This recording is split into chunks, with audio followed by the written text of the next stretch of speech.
Welcome to the Mindset Connection podcast, and thank you for tuning in for our 38th episode.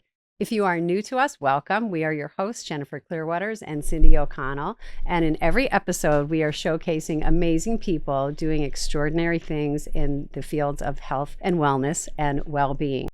And we hope that you're going to love our guest just as much as we are. We're very impressed, and we are welcoming Sean Martin to our show today. Thank you. He's tuning in from Long Island. Not able to make the crazy drive, but he is still here. So thank you for being here with us. So I'm going to jump in and just tell you a little bit about Sean. Sean Martin is a devoted husband, a father of two, a serial entrepreneur who rebuilt his life from the ground up after incarceration. What began as dreams scribbled on a prison notebook became a blueprint for multiple 7- and 8-figure businesses, which we definitely want to ask about. Now a transformational speaker, coach, and commercial real estate investor, Sean mentors entrepreneurs and shows others how to turn struggle into strategy and purpose into power. Sean's story is definitely one of resilience, transformation, and dedication to growth, for sure. We have his book right here called Beyond the Bronx. It was actually an excellent read. So definitely recommend. So Sean turns life challenges into opportunities for personal and professional triumph. His journey from the Bronx housing projects to becoming a voice for change is definitely a testament to resilient grit and purpose. He is dedicated to nonprofit advocates. He is a motivational speaker and the host of the R.E.A.L Mentors podcast. And we are welcoming him. We want to hear all about this good work that he's doing. So thank you for being here. Thank you for that amazing introduction. Yes. I appreciate you, Jen, Cindy, for having me on. And I apologize again for not being able to make a drive all the way out to New Jersey. It's okay. We understand. We understand. The 3 hours each way. That's right. Yeah. If you don't hit traffic. If you don't, I know. Mm-hmm. So tell us your story, because I'm sure after listening to that introduction, people are like, what? How did this man do what he's done? So tell us. I want to start with one word: love. Oh. Yes, I love it.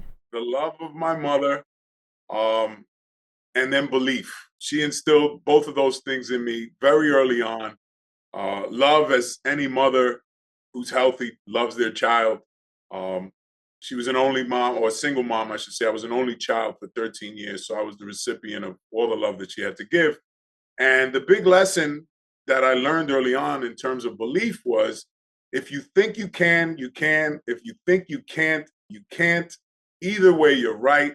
It sounds so cliche and so simple, and it was read to me in the form of a book called The Little Engine That Could. About that little engine getting up that hill with all the toys after everyone else said they couldn't do it.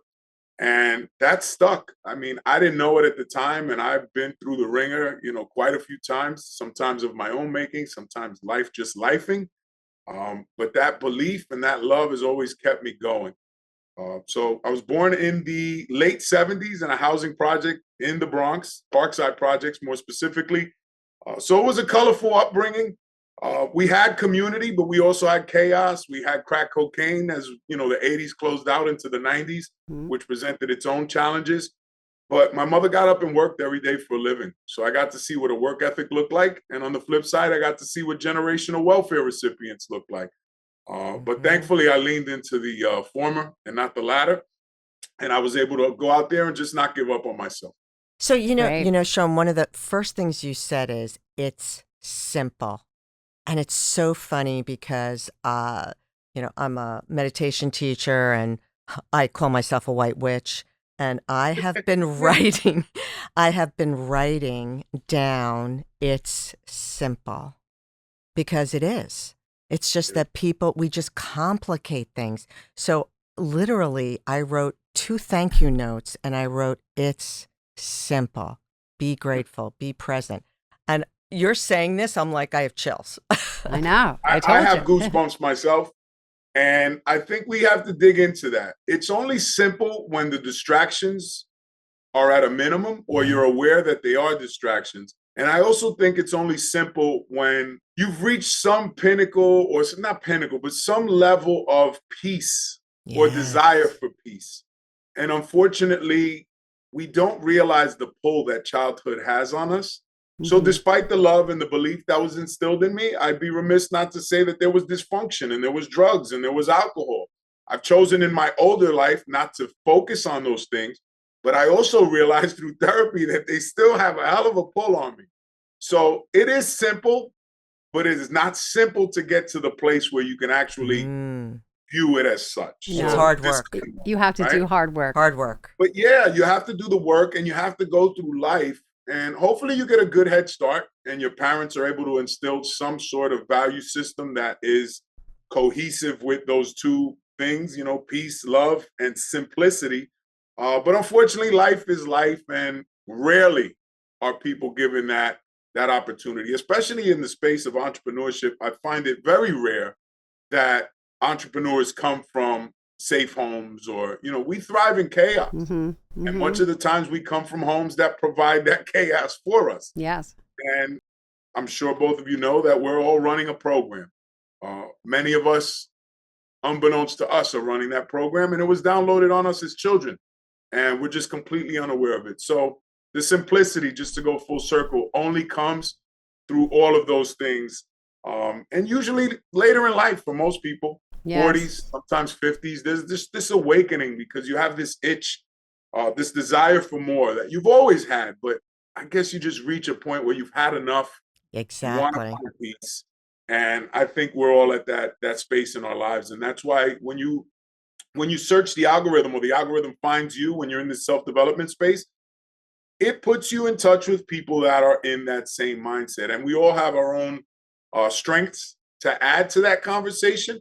But you do have to seek your tribe out. And unfortunately, it's geographical, right? When we're born and as we get older, everything's geography.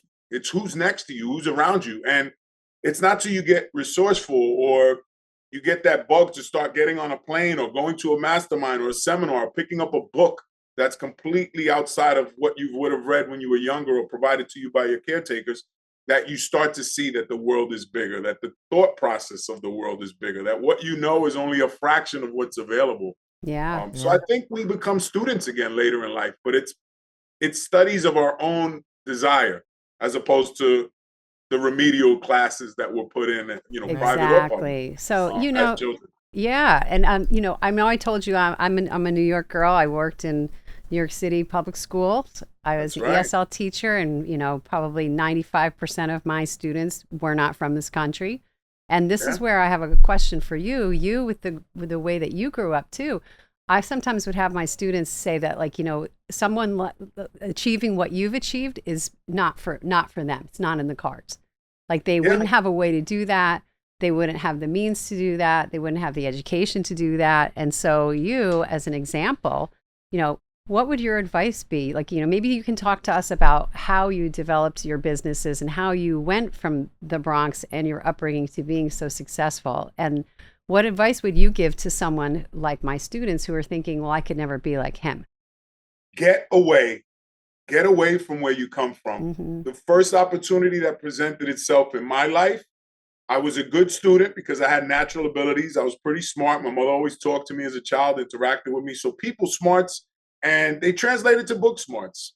And there's a difference between someone who studies diligently and becomes book smart, or someone who's just can pick up on it because they have a worldly smart. Mm-hmm. So I was the latter. I had worldly smarts. I had people smarts. I believe it was in middle school. I was tested, and I tested high IQ, and I passed a program called Prep for Prep, specifically for students from underprivileged backgrounds and communities. As a teacher, maybe they have a different name they go by, but there's always a program there that can sniff out, for lack of a better term, those students who have a higher propensity to succeed. I aced everything until I got to the interview part. And I remember it vividly. I was a young kid. I don't even think I was 13, maybe 12. My mother and I were sitting at the desk, and they told me about going away. I would have to go upstate to preparatory school. And I just clammed up after that. I'm like, wait, what? No, I'm out. Like, in my mind, I still remember shutting down. My personality died after that. I was like, that's too scary. Yeah, that is scary, though, for and little that's kid. what happens. We always, no matter where you come from, no matter what color you are, human beings are wired to stay safe, to stay in the familiar. And when that opportunity presented itself, I balked. I didn't take advantage of it. I have no regrets. My life would have looked wildly different. Maybe I'd be a CEO or a high six-figure earner in some company because I learned to play the game at a higher level. But that wasn't in the cards for me. So to those kids and those young adults, I would say, get the hell out as quickly as possible. Your mom, your dad, your aunts, your uncles, and the dudes and gals on the block, they only know that little slither Yep. of what the world has to offer. Yep. So getting out for me was at the age of 20. I had gone to community college. I graduated high school on time, 18, no summer schools, no nothing. Remember, school, I would always do just enough to get by. I wasn't an exemplary student. Bronx Community College was the turning point for me. In my second year there, because it's a 2-year school, I got involved with a lot of organizations. I leaned into my people skills and I made connections and relationships. And that afforded me opportunity to go to a private 4-year school called Ithaca College in Ithaca, New York, which is the other college across from Cornell University, the most famous sister up there in that beautiful town. And it was there when I finally got out that I started to expand my horizon. I started to see and meet people from all over the state, from different backgrounds. They paired me up with a brother that was from Rochester, African-American guy. We were best buds, but I guess they know who to put who with, because if they would have put me with a kid who came from the middle class and was from Long Island, where I live now, it would have been a different experience. So they put the two of us together and it worked out wonderfully. But getting out really showed me that the world was bigger than the Bronx, that it was bigger than the projects or the bus that I took to school or to work or the train. It's just New York City so large that it can fool you into thinking that this is how the world is. No, it's true. And it's also and you're that in the same applies routine. to anybody from anywhere. Yeah, the same routine over and over and over again. We can even say that because now, like, I live down in the shore. I was in New York City for many years, but we have that same thing here where we have people who maybe will go away close enough to a school, but and then they'll come right back here and live in the same town. So they're not getting exposure to what the world has to offer. And I think, too, that a lot of students because we're so close knit here, when they go away to school, quite a few come back. Yeah. I mean, they don't even finish 4 years because they go locally because it's so different. Yeah. They can't and they're survive. not ready to, to look bigger. This isn't necessarily a poverty thing. That's right. It's a human condition. Exactly. Most people will die within a certain amount of miles from where they were born. And it's not a lot of them. It's like 20 or 30 miles. I wish this was a Joe Rogan. We'd have somebody look it up and give us the answer. Oh, we don't have that. Oh, yeah. But most people die within a radius of where they're born. Exactly. Yeah. And I'm proud to say, we're moving to Florida in a couple of months. Hey. You are. I have children born in 3 different states. Good for because you. it's a testament to me continuing to move, to grow. And I think that is what people need to do. They need to get away because the physical environment will make you so comfortable, no matter how chaotic, no matter how traumatic. I mean, let's go deep. There are battered women in domestic abuse situations everywhere. And the average is 7 times of them going through that and calling the police and before they have the courage to leave. That's the average. There's some that never leave, some that end up dead, and there's some that the first sign of it, they're out. But the majority stay, because even as chaotic and as unhealthy as that is, the human brain is wired for familiarity. And until you get outside of that bubble, you have a limited experience, which you start to ingrain as fact. Have you ever met somebody who's of an advanced age, a stubborn old person that the world just makes perfect sense to? Plenty of them. Yes. I don't want to shout out any family members of mine, but I mean, I was just yes, we all have one in mind. It's painful. It is painful when you're always growing to be around people that refuse growth. Exactly. And the only way to grow is to get outside of your comfort zone. Yes. Thank you for that. Yeah. So okay, you go to Ithaca. How do you start your first business? What happened? So my first business, ironically enough, started at Ithaca College. I always worked when I was down in the city. I always had a summer job from the age of 12 on, summer youth employment program. And I'm going to stop you right there because that's key. Yes. And I was going to ask you that. Did you work while you were in school? Absolutely. And my mother worked all her life. Right. City of New York, social worker, never made more than $50,000 in any given year.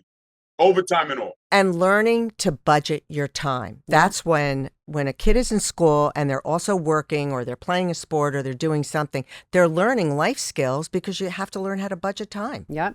Yeah, absolutely. So and good. I think now time is skewed because you can put your phone down you can put your head down and look at the phone and 30 minutes fly by. That's right. And it's almost not real. Yep. Because and you look at the screen time usage, I'm even embarrassed with some of my numbers. You know, I can use the excuse that I'm a social media personality now, but it's shameful some of the hours that I put in on a daily basis that I'm looking. The adults were just as guilty. You're going to stop that tomorrow. Yes.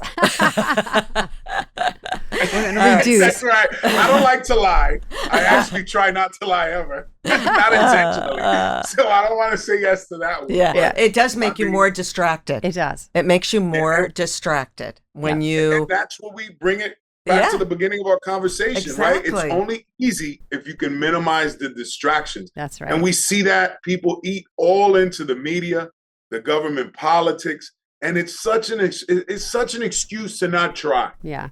The only way to do it is to start as early as possible. Start getting the reps in, whether it's on a football field, baseball field, soccer field, gymnastics, mat, whatever. Sports is great. That wasn't part of my story. As big and fit as I am now in my older age, I was a lumbering, chunky, goofy kid when I was a teenager. But work, I always did from the age of 12.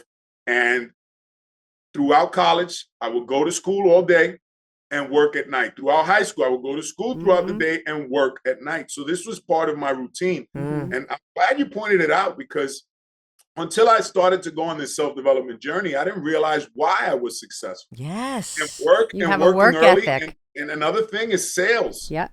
Sales is probably the most valuable profession for somebody who comes from no or limited means to start to empower themselves with the tools and really the spirit, the fight to actually keep going. Because, you know, back when I was doing telephone sales, it was 3 out of 100 to close sales. That's right. 3%.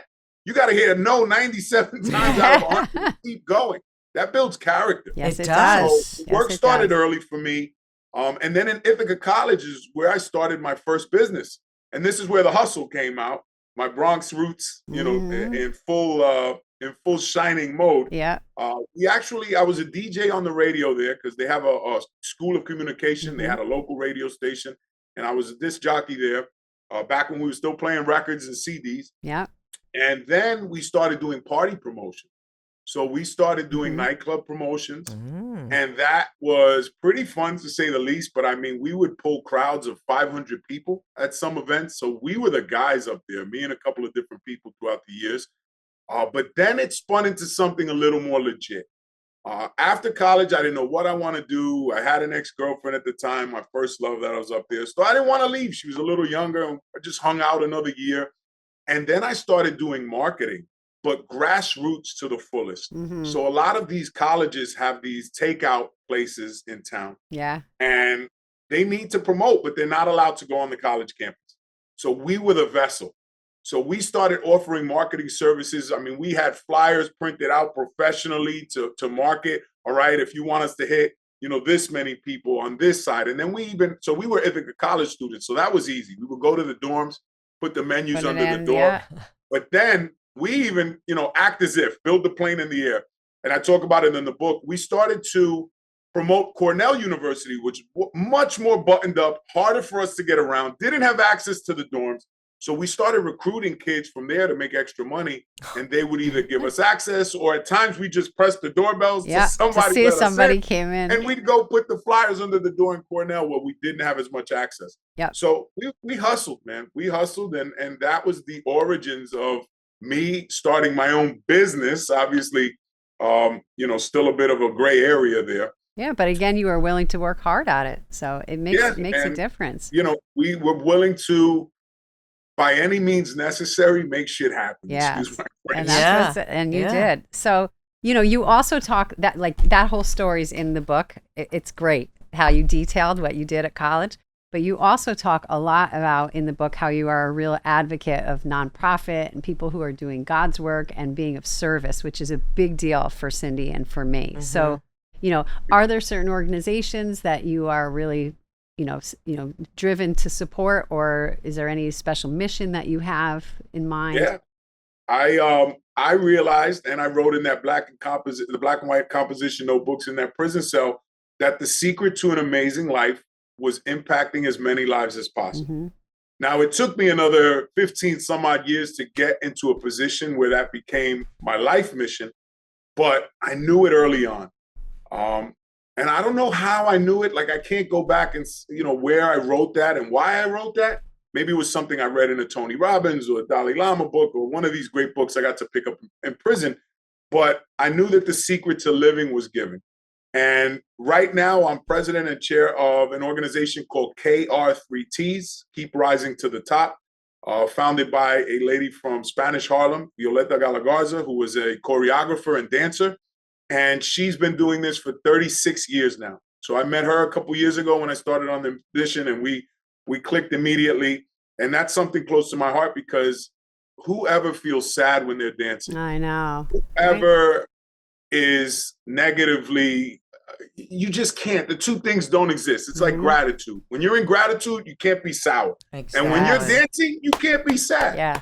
So she has taken a lot of her approach to dancing, and it's street hip hop, but choreography with themes and just high level dance, but raw at the same time, raw expression of physical movement. And then she's also done it in neighborhoods and in schools, and that gives kids an outlet. And I think we talked about distraction multiple times now. There's just so many negative distractions wherever. Yeah. Yeah. But especially in impoverished neighborhoods, in the inner city and of color.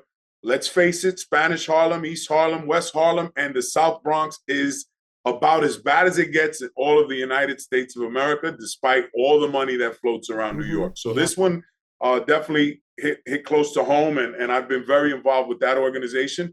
And my ultimate mission through my R.E.A.L Mentors program is impacting the lives of 10 million inner city youth through that program by teaching them things like financial literacy, first and foremost, the power of dreaming and thinking big, but also the knowledge to know that you need to protect those dreams from the people you love the most. So I always, when I speak to kids, I say, you do not, you have to honor your parents. They're doing the best they can with what they have. So whatever your feelings about them may be, understand that they are doing the best that they can with what they have. And that's not something that most people hear until they're working in therapy later in life. Yep. So we can plant that seed. We can get them out of the blame game. And I also tell them to protect your dreams. They may be too out there. They may be something that most people are just not going to understand it. So hold that to yourself, or share it with somebody that you can trust with that dream. Because nobody kills dreams more than the people you love. That is 100% true. I'm just like nodding my head. So I have to ask you, do you dance? I don't dance as much as I used to, because I don't drink anymore. Nothing lowers your inhibitions like that. However, a shot of tequila? You're right. I do dance.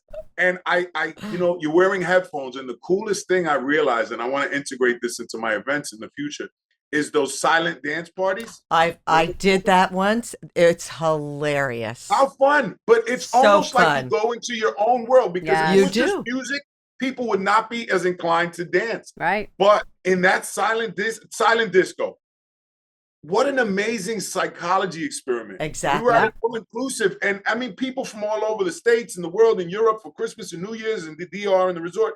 And you get 3 different channels. So you could do your EDM, your Latin music, or your American pop, and everybody was just dancing like no one was there. Exactly. No one was there, and boy, it was just such a good time. My mother, who's in a wheelchair, there was still dancing. So it was a good time. Yeah. So yes, I still dance, not as much as I used to. Admittedly, we need to get back into that. Well, here you go. So we have a few things to change, right? Going on social media and taking up a dance start class. Dancing. Yeah. We're always evolving. Yes, exactly. Always evolving. Exactly. Boy, I'll tell you what, you have some beautiful words of wisdom. I'm like frantically writing down. Yes, you do. The secret to living is giving. Beautiful. I'm giving credit to the one and only Tony Robbins for that one. Is that his? Oh. But it's true. But That's so true, though. You can't. Personal development is not Nobody's reinventing this wheel. Exactly. It's this regurgitated information. You want to go back to scripture. The Bible's the rules for living. Yep. It's just that it gets a bad rap. I've been in AA, and the 12 steps are just rules for living. Yes. Yes, they are. Yes, they are. Yes, they are. Personal development is just rules for living a better, more fruitful, more meaningful life. And that is why I guess I'm kind of like that guy that gets religion and just wants to share it with everybody. But religion is just a little more coarse. It's a little more of a taboo subject. It's like politics. It just puts people's guards to a 10. Mhm. Yes, it does. We're in this self-development world. People that don't want to change, they view it as just the same.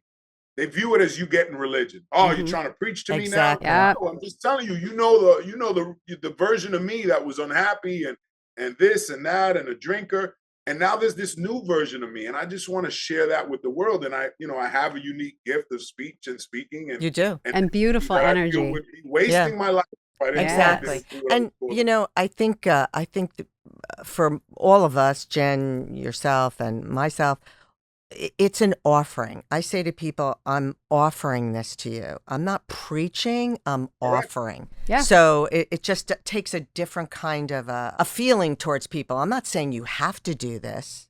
I'm offering you another perspective. Yeah. So. Yep. Communication is funny because people don't realize how much communication is the way they receive it, not the way it's intended. So think of a text that gets taken out of context. Yes. Constantly. Even in person, the way, I'm married for 17 years, I've been together. I can say something with the utmost, honesty and compassion. And it's just, depending on the mood, it might be received in a completely different way. And that's not to, shit on my wife. I do the same to her. Exactly. On the mood, the state, or whatever I got going through my head. Exactly. So a lot of communication is the way it's received. Yes, not it's necessarily true. the way it's delivered. But with that said, when you can master the delivery of the message, those are the people that I'm striving to be. Exactly. The Ed Milet's, the John Maxwell's, the people that can move mountains with their mouth and with their storytelling, because that is a gift that is for the select few. But the work ethic is developing because I get to see now by being in these rooms just how much work goes into mastering any craft. Exactly. Right. Yeah. And a part of that is visualization too. So I want to actually, if you'll let me, I wanted to read a little bit, an excerpt from the book that I really resonated with me because it really was, you were already, this vision of you that you're trying to become, you were already thinking about it back then. Oh, yeah. So in the book, you have this is what you said. I'm sitting in a prison cell with the black and white composition notebook.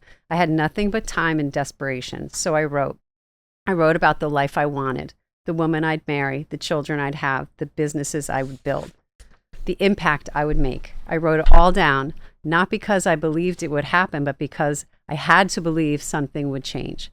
Everything I wrote came true. For years, I kept my story private. I was ashamed. I thought it would disqualify me from helping others. But recently, I changed something. If my vision changed my life, maybe sharing it could change someone else's. So I stopped hiding. I wrote this book because staying silent was a betrayal of everyone still trapped in the story that I escaped. Every day, someone gives up on themselves when they could have given themselves a chance.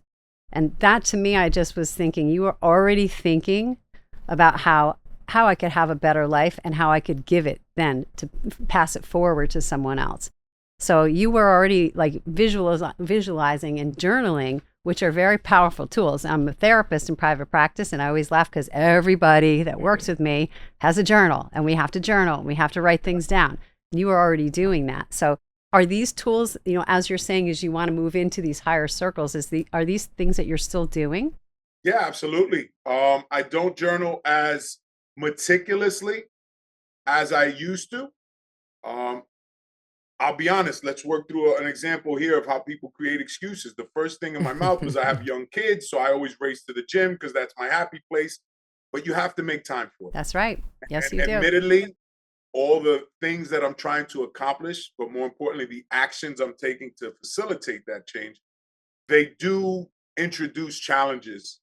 And those challenges can easily become reasons for you to stop doing the thing. But Yep. journaling is something that I've done more consistently than I'm doing at the current moment. But action is something I'm doing more consistently now that I was doing in the times when I Yeah. was journaling. And I need to admittedly mesh those things together seamlessly where it's a non-negotiable, where you have to. So It'll become a time ritual. management is a challenge. But yeah, journaling is one of the most important things that someone can do. I picked up that habit in prison and then quickly dismissed it for years Mm, until I got back into self-development and saw how important it is. And there's always that example people use of writing things down where they had the class of, let's just say 78 from some college, where the people that wrote down what they were going to achieve in life Mm-hmm. ended up accomplishing far more than the ones that didn't 20 years down the line. yeah. I think some realizations have come to light about that example, but the point is this. If you can create a vision clear enough and powerful enough that you can see it when you close your eyes and you start to develop the behaviors and the standards that are in line with that vision you've created, you are far more likely to get there. And I'll give you a great example. I was journaling prior to going to prison because when I was 22 in college, I was taking notes. Now, not in a Mhm. journal per se, but I was setting life goals.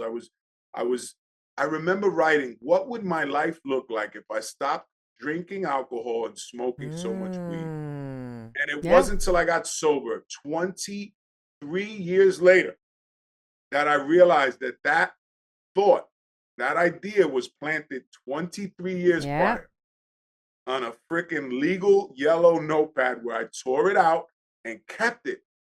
And I was digging through those notes after I had gotten out of the detox that I write about when I quit drinking alcohol about 3+ years ago, that I saw that and I was like, holy shit. Yeah. It was And already you talk there. about journaling manifestation. Here's the coolest example. That was a cool one. And this isn't to brag or to boast. This is just to tell people how valuable dreaming is and why I was able to do that in a prison cell because I didn't have the distractions of the world pulling at me. I wrote in a black and white composition notebook that I'm going to be a commercial real estate investor and have an 8-figure portfolio. And I never took a real estate course. I never owned a piece of real estate outside of me and the bank owning my current home. And I tell you, on the second visit to a Tony Robbins seminar, when I had joined his yearly group, I ran into my now real estate partner who specializes in retail commercial real estate. And I had the There best you year of go. my life. And I have an 8-figure portfolio that we share together. Wow. And Good for that you. is the power of planting a seed, an idea, not knowing how it's going to come to fruition, and to some extent, not even chasing it. But when the time is right, it comes to you. Yes. So yeah, I couldn't agree more that Yeah. manifestation is real, but the work still needs to be done. And that's Mhm. kind of the tail end of the sentence that most people leave out Yeah. when they're in a But there's mirror work. saying, I am Yeah. loved, I am rich. Yeah, now go make things happen Yeah, to exactly. facilitate that belief.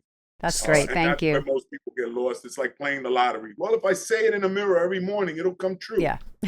No, unfortunately not. No. Yeah. I mean, there is hard work involved. Yes, there is hard And I work think involved. that's what people. There's a lot of luck involved too. There is luck. But the harder you work, the luckier you get. But Yes. and honestly, I feel like people can attract luck too. Yes. Because they're more open Their to energy is open to like receive I'm it. open to meeting this person, Yeah. just as you met this your partner. You know, if you were closed and just walking around that workshop and not paying any attention in your own little head, you would never have met him. But Want it's to hear being something even crazier? Yeah. I didn't meet him at the workshop. I met him at the airport on a layover because the flight there got delayed. Look And at that. one of the other guys I spoke to for 5 minutes at a previous workshop introduced the two of us because they knew each other. Hey, Dan. Dan's like, hey, this is Andy. Andy, Dan, Sean, boom. We're on the line rescheduling. Next thing we know, we can't fly till the next day. He's got a condo in downtown Chicago because he's from Iowa. He's like, hey, you guys hang out with me and I'm like, yeah, that's Wow. very sweet of you, but I'll go rent a hotel room. And sure enough, we stood at his house that night. We're now best buds and partners and colleagues. And just, again, He shit was is- connecting the it's- dots. yeah, connecting the Connecting the dots, dots. right? Once you choose to believe in That's magic, right. it becomes That's real. right. For sure. Exactly. So Two questions. Who or what influenced you? Who are your biggest influencers? Obviously, your mother was an influence on you. She, for values and character and Hmm. work ethic and numerous other things. Love. But who else was an influence on you? So I've got to say, I picked up Awaken the Giant Within. Tony Robbins has been a big inspiration Okay. for me. I got to tell him that story in person. And I quickly told him, being very comfortable in his presence, whereas other people shrink, I told him, listen, everybody thanks you for changing their life. I just want to thank you for giving me the tools for me I to love change that. their life. Mm, Yep. So there's beautiful. plenty of tools out there. That's right. So I'm not going to give Tony Robbins credit for changing my life. His book changed my life because it gave me the knowledge that we're telling ourselves a story. And Yeah, if we're Yeah. telling ourselves a story, we can start to tell ourselves a different story. And it was in exactly. my deepest, darkest time with nothing to lose and minimal distractions that I actually started to dream unencumbered. And one of the first things I do with my clients when I coach is I help them to dream unencumbered. And I ask them, what are the 10 things that you want to accomplish in life? And I'll say things, oh, I want to buy a home. Okay, what kind of home? How Right. big is the home? What You area need the for the most part? details. You need details. And I think people just I always use the Forrest Gump at the beginning and the end. There's a feather that opens the movie and closes the movie. And I think the meaning of that is we're all just floating through life. And then you have this magical movie, which I stop every time I see on cable to watch. I Me know. Me too. too. Me And again, too. and we get trapped. Forrest Gump. And this very goofy, not smart man just kind of floats through life and all these magical things happen. Yeah. And obviously, none of us are so fortunate, but most of us are just floating through life. Wherever the wind blows us, it's like getting on a train at Times Square or a big hub and not taking the time to realize, well, this train's going that way. Where do I want to go? Yeah. And most people just get on the first train that comes and they don't think anything of it. So tell us a little bit about your podcast, Real, R-E-A-L Mentors. Yeah. So the acronym is Real Examples Altering Lives, because I believe myself to be one, and I love to attract more people that have overcome resilient or have showed resilience and overcome struggles and obstacles and tragedy and trauma to realize their greatest selves. Hmm. I think those are the best stories. I think everybody loves a comeback story. Yeah. Um, Nobody loves somebody who comes out the gate winning. Nobody loves the story of a guy who had a leg up. It's the people that have gotten beaten down only to get back up and rise stronger. We know the story of the Phoenix. And I just, within the past couple of years, learned the story of, I believe it's the bald eagle or some kind of eagle. I believe it's the bald eagle, that at a certain age, its feathers are withered. It's basically on the way out, and it realizes it has to do this painful process of ripping out each one of its Hmm. feathers so that it can grow back stronger and more powerful. And Mm. it wasn't even prison for me. It was alcohol. It was living the Mm. life of my dreams, having found success in my medical supply business that made me millions upon millions of dollars, only to go home and have way too many drinks every night and lock out my family and my daughter at the time. That's when I realized I needed to rip my feathers out. It was by Yeah. getting sober and attending Tony Robbins and diving all the way into self development and just looking in the mirror and realizing that I'm the only one in control. And how am I showing up? How am I showing up to this marriage? How am I showing up to be the father? How am I showing up to do all these things that I never saw growing up? So I had hit my plateau and realized I was completely miserable, Yeah. having attained all the things that I thought would bring me happiness. And then I dug back in those notebooks and I realized I had to go deeper. Yep. It was There's more about the work to do. people I loved and who I surrounded myself and what I was doing, most importantly, in the world. So, Real Examples Altering Lives is about just that. Entrepreneurs who have lessons to teach for upcoming entrepreneurs or people looking to break the self-imposed chains of, a W2 income, or maybe it's just a side hustle. And then it's people doing God's work. So people like Violetta from KR3Ts Mm. or yourselves, who I'm going to have on the show, because you're using your life experience to share with others how they can transform their own. So it's a show about transformation and using people as the vessel to tell stories, human stories, in order to facilitate that change that so many people want in the world. I love it. Thank I love you. it. And It's so beautiful. before we forget, how, if people are listening, and I'm sure that they are, and going, I need to talk to him, how can people find you? Our big platform, and it's me answering the majority of my DMs, will be the Instagram page, which is the Sean Martin, TheSeanMartin. Mm-hmm. And that name goes across all platforms. Sean Good. Martin. We're on Facebook, we're on TikTok, we're on YouTube, LinkedIn, you name it. So it's not hard to find us. And then our website is therealseanmartin.com. You can sign up for our mailing list. And if anybody's interested in getting in contact with me directly, DM on Instagram would probably be the best way.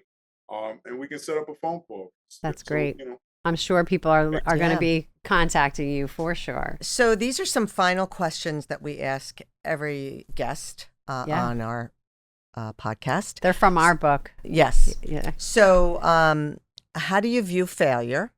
okay. I thought you were going to ask them all at once. No, just one Probably at a not time. good One with at a my ADHD. You're so ready. good plan, one at a time. Failure sucks, but I have embraced it because it is part of the process. Okay. Yes. You hear the same cliches all the time. Yeah. Fail forward, fear, failure, both connected. You know, fear everything and run.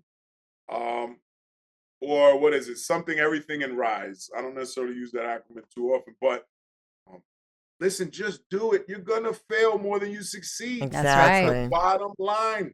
The bottom line is most people are afraid to fail, so they don't even try. Exactly. That's right. Afraid to look Exactly. foolish. I look back, I've been doing social media almost 3 years now. And I gotta tell you, I look back at one point at some of those videos and I was cringing. Oh, us too. You're not gonna You're sound like, "Ooh." good, you're not gonna look good, but that is what it takes to get to good. And that is what Exactly. it takes to get to great. Yep. Yeah. Very good. So failure is now something I embrace. It means I'm a step closer to success. Yep. And I don't fear failing anymore. I actually love it. So what are your 3 most important strengths? Don't overthink it. Just Right from your People- gut. People by far. Mm-hmm. I 100%. know that my energy, my communication skills, I always say people are your greatest resource, but now in this digital age, they're probably the most underutilized resource. That is why I love what I'm doing, because I think people are going to crave authenticity and connection more than they ever have. Give it 5 years and the world is going to be either disconnected or looking for connection. Yes. And people skills, definitely number 1. Number 2 is my heart. I lead with my heart. It is damn near impossible to get me out of my heart space. And I have a saying, which is change the world, don't let it change you. So even if you wrong me, I just understand that that's your flaw, that's your issue. And it happened to cross my path, but I'm not going to let it affect the way that I go out into the world. Mm-hmm. So screw me, screw you. I'm no sucker, but at the same time, I'm not going to change or shift my energy for anybody or anything that hurts me in the moment.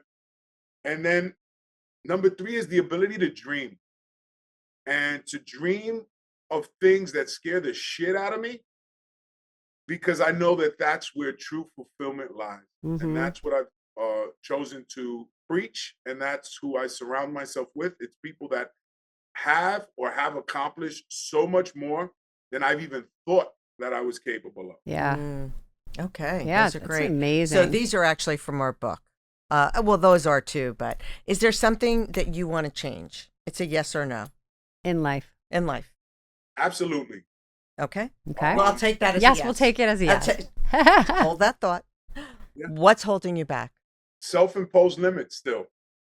I'm very surprised. Which I love that that's such a genuine and honest and Yes. truthful thing to say, because someone who is as successful as you, people might think like, what? He still has fears and doubts? Yeah. Oh my God. Don't we all? Yes, If but you don't, sometimes you're not striving for anything. but like Exactly. sometimes that gets hidden as you Oh yeah, I'm people probably I've got shoe leather in my taste buds all the time. I always put my foot in my mouth, but you know what?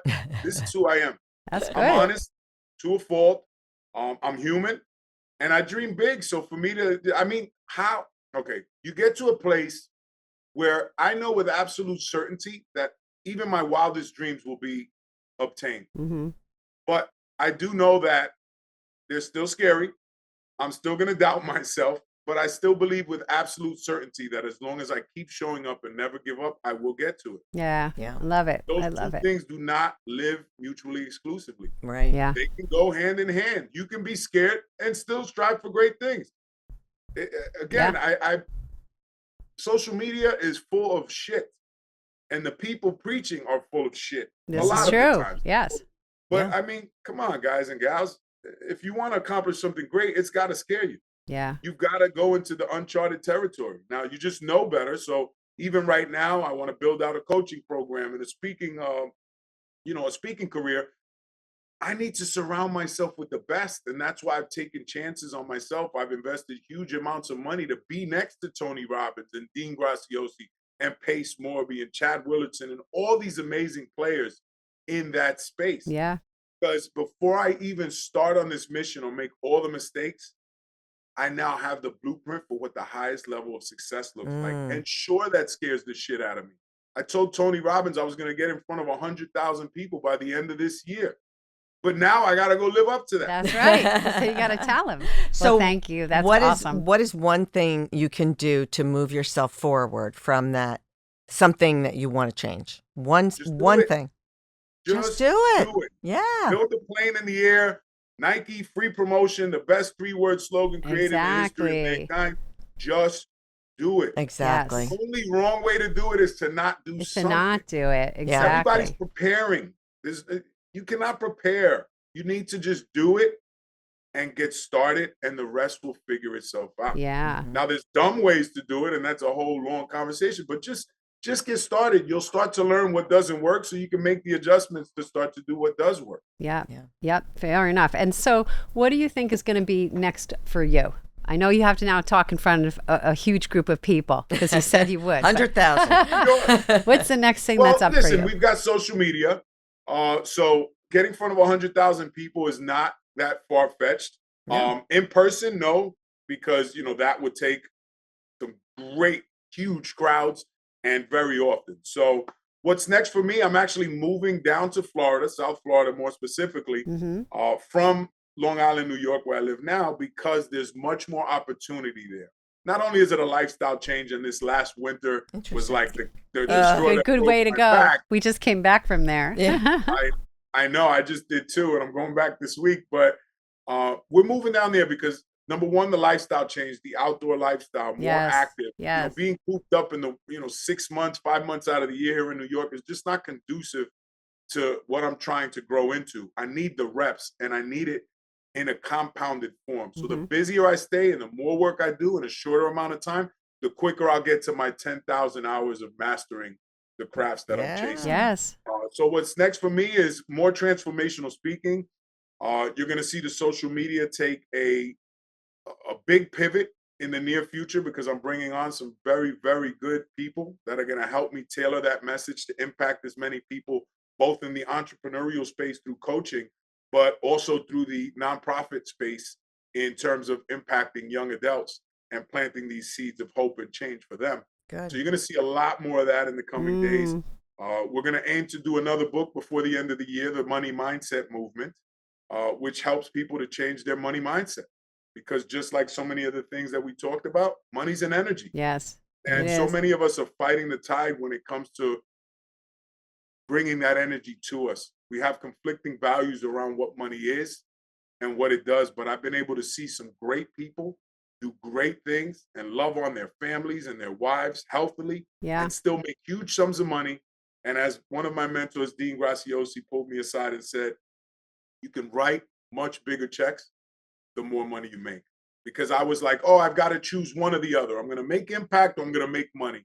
And the truth is, money isn't the root of all evil. It's the root of all impact. Yes. That's right. Yes. Yes. Yeah. 100%. Yeah. What's your self-care routine? Yeah. What do you do to take care of you? Because you talk a lot about it in the book. I love me some weights. I love the gym. That's my anchor. That's my happy place. That's the first thing I do on most days. So I am up at 5 o'clock. Us too. Early.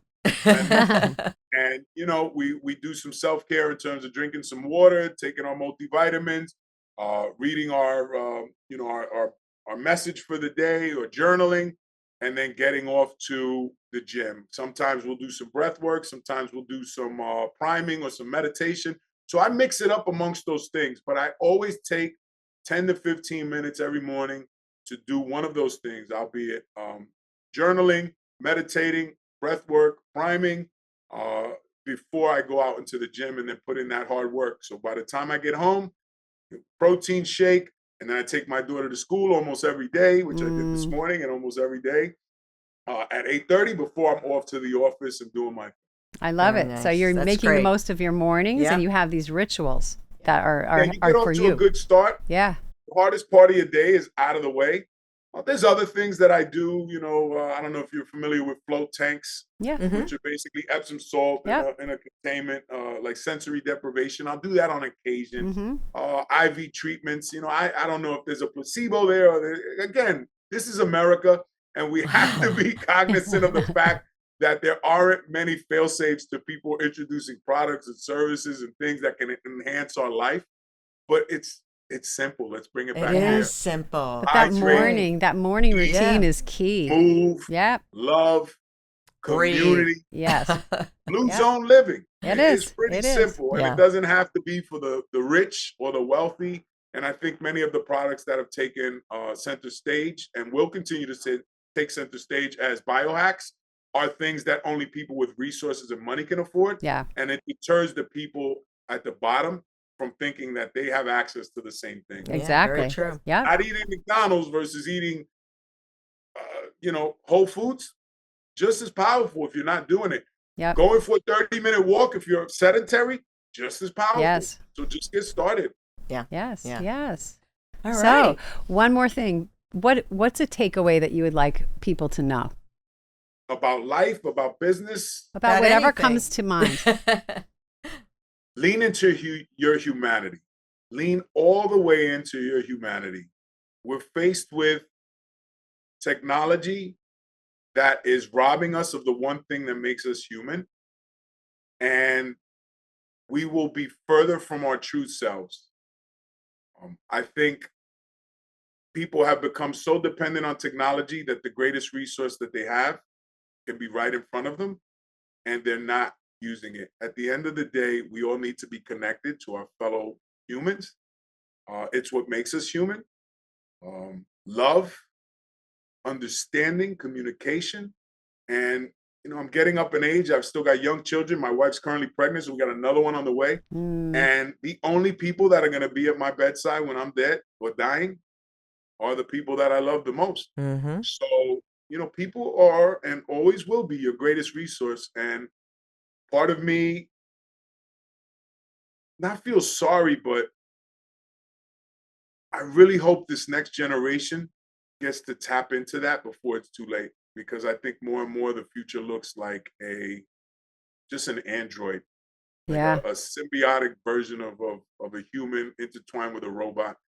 And we're going to lose our humanity more and more as time goes on. And I think the people that can stay connected to their humanity will find the most fulfillment. And we've already seen the proof that the more we lean into the technology available to us, the more unfulfilled that we are if we don't know how to manage that and Yes. in Yep. our lives. Yeah. So you see very affluent people, they have the money and the resources to pay for their children to be entertained and off their phones. That's right. So they're going to classes, they're doing the things. And unfortunately, people that don't have the resources but need that release and that break, they are more quick to throw their kids in front of a phone. So a lot of the Yes. evidence Very supports true. it. Yes. Very true. Very true. That's not just a poverty thing. There's plenty of people with resources that are unaware of the damage that technology is doing. So I'm going to be that stinking dad that doesn't let their kids get a cell phone till 13. Yes. Now, mind you, they play with our phones in our presence, but not to have their own, not to go to the room, not to disappear. Right. We actually did a really great episode We with did. this company called Digital Prep Academy. I'll send you the episode. Yeah. They're all about, that's exactly what their whole thing is waiting great. until you really have know that your children are ready for And technology. there's a test that you can give your child to see if they're ready for a phone. It's really free test. really incredible. Please text that to me. I I'm will. gonna I'll send cue it my to you. daughters to say you're not ready for a phone till you're 17. That's right. That's right. So, All all right. right. Well, So thank good. you. This was an incredible episode. So Mhm. we thank you so Thank much you. for taking time Yeah. and being on our show. And it was, again, when we always talk about connecting the dots, it was a dot. I met Dan, and then Dan put us in our podcast group, and then I met you.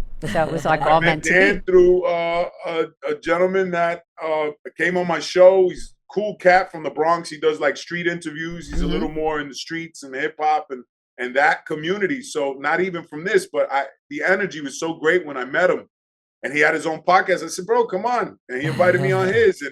And we literally, he pulled out his cell phone, and we were at a restaurant in the Bronx. And that guy had Dan on, and he introduced me to Dan. See, it's all meant to be. And next thing I know, Dan is at a seminar in New Jersey for Sean Callaghy, where Charlie Sheen was on that day. And I see Dan sitting across from me. We texted each other. His speaker had fallen out for his event that was coming up 2 weeks later. And he invited me to speak. And I got to speak not only with Dan, but Mr. Pedro's Coolian, who now we both coach with. Yes. Look at that. And has opened some incredible doors for me as a speaker as well. So wonderful. there are no coincidences. No, there right? aren't. The luck So we increases the harder you work. That's right. So we were meant to meet. Very so true. Thank you so much for being on our show. And we will include all of the information on you and where people can find you, put it all in the show notes. And we will be back again with another great episode coming up. And Cindy always has final words of wisdom. Yeah. So remember to pause, breathe, and then respond instead of reacting. And always do hard things. And make sure you follow our podcast. Yes, we always say that because sometimes we don't follow or subscribe. Sometimes we watch podcasts and we don't hit the button. Just watch the episode. Watch the episode. So make sure to subscribe. Thank you so much. Thank you so much for coming on, great. and we will see you again soon. Thank you, Cindy. All Thank you, right. Jen. Yes, thank you.